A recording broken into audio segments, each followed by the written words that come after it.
tak tak dung dang tuk tak tak tak dung dang tuk tak tak tak dung dang tuk tak tak tak dung dang tuk tak tak tak dung dang tuk tak tak tuk tak dung dang tuk tak tak tak dung dang tuk tak.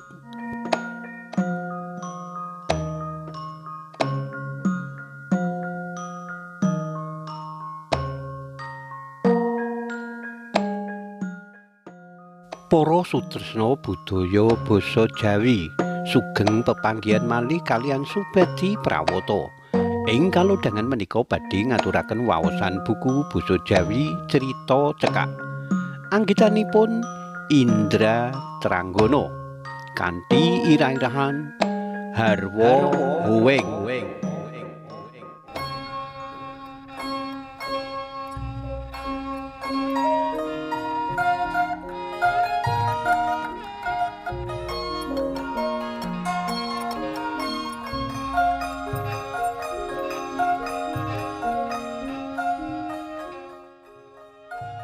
Sore kuwi ing ngarep kelurahan, bocah cilik-cilik padha nutuki blek kaleng lan gendul gawe swara gedhomrengan mbrebegi kuping.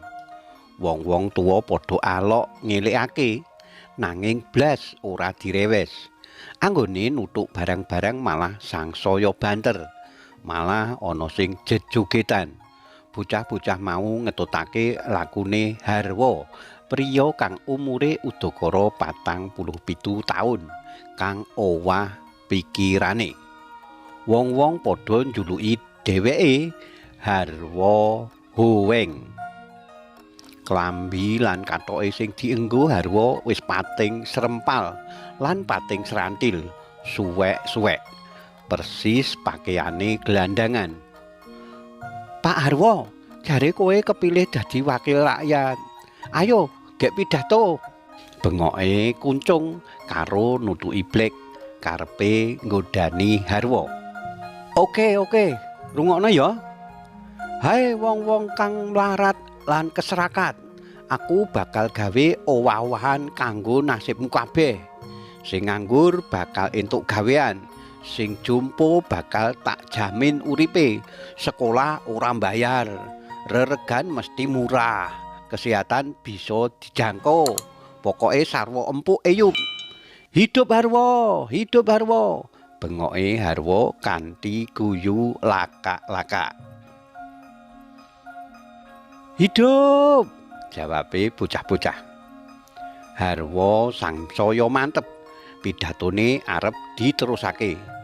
Nanging dumadakan Sri bojone Harwa njedul. Langsung nyeret Harwa saka papan kuwi. Emo, aku ki lagi ngurusi nasibe rakyat kang kecingkrangan. Jawabe Harwa. Sri ora peduli, dheweke nyeret Harwa sak katoke. Jebul tenagane Sri luwih kuat tinimbang tenagane Harwa. Kanthi pontang-panting Harwa diseret mulih.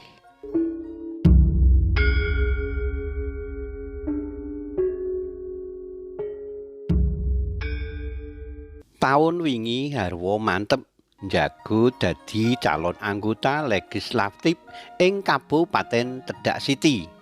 Wiwit golek partai kanggo kendaraan politik maju dadi calon wakil rakyat. Dheweke wis metu duit akeh nganti atusan yuta. Jarene uang mahar. Bar kuwi dheweke isih kudu mbeseli wong-wong kang ngaku elit partai. Bareng kabeh wis beres, Harwa kudu ngetokake duit kanggo ongkos kampanye, tuku swara lan bayar tim sukses. Ora sithik. Total Jenderal Harwa ngetokake duit udakara 450 yuta rupiah. Kanggone Harwa kang profesine blantik omah, lemah lan mobil, duit 450 yuta rupiah lebu gedhe banget. Dheweke kudu utang mrana mrene, isih kudu adol sawah warisan pirang-pirang bagian. Isih ditambah adol kalung gelang lan ali-ali emas duweke bojone. Mas, panjenengan ki rasane aneh. Dadi anggota dewan ki arep golek apa? Kandhane Sri karo mbesengut. Sri, wong urip ki diwenangake ngopiya ben nasibe owah lan uripe kepenak. Ya mung kanthi dadi anggota dewan aku bisa nyuwargake kowe lan keluarga. Coba etungen gaji anggota dewan ki nganti 40 yuta saben sasi. Isih entuk tunjangan maneka warna, durung klebu yen entuk proyek. Harwa mandeng bojone kanthi mesem. Kandhane mesti ngeyel. Ya terserah Mas. Aku ora melu-melu. Sri banjur mlebu kamar. Lawang diinepke kanthi dibanting. Harwa mung mesem.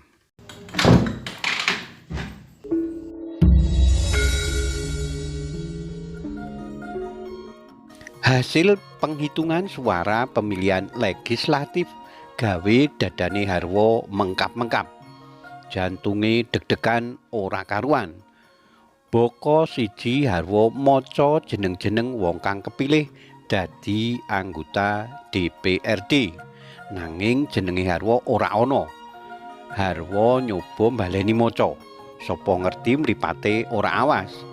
Nanging dheweke tetep ora nemokake jenenge. Harwa unjal ambegan. Dadane krasa sesek. Sirahe krasa mumet. Kabeh kang disawang katon mubeng. Harwa langsung semaput. Wong-wong nggawa Harwa menyang rumah sakit.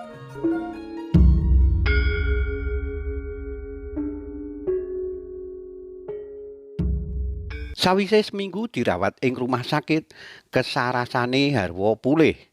Sri bungah atine. Semono uga anak-anake.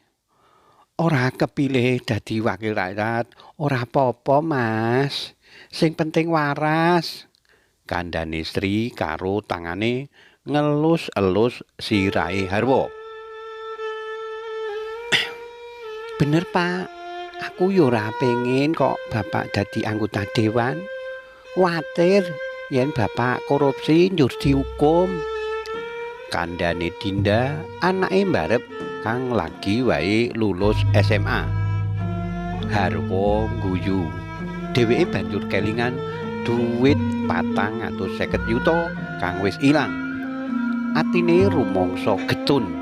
Dheweke uga rumangsa diplekutu dening wong-wong kang ngaku pengurus partai. Wiwit prastawa kuwi tingkah polahe Harwa dadi aneh. Dheweke asring muni-muni dhewe ing ngarep omah. Nesu-nesu. Bengok-bengok nguman-uman wong-wong kang ngaku pengurus partai. Ora mung kuwi, Harwa uga ora gelem nyambut gawe. Saben dina mung ngalamun utawa nesu-nesu. Ora gelem adus, ora gelem salin klambi. Yen wayah sore, dheweke mubeng-mubeng desa kanthi ngumbar omongan ora genah.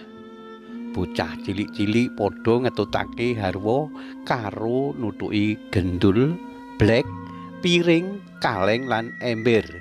Harwa joget-joget. Mripate Sri kembeng-kembeng tangis. Karipta dening Indra Tranggono. Cariyos menika kapetik saking kalawarti basa Jawa Jaka Lodang nomor 53 tanggal 21 Maret 2022 ing Ngayogyakarta. Matur nuwun awit kawigatosanipun saged pepanggihan malih wonten ing cariyos-cariyos sanesipun.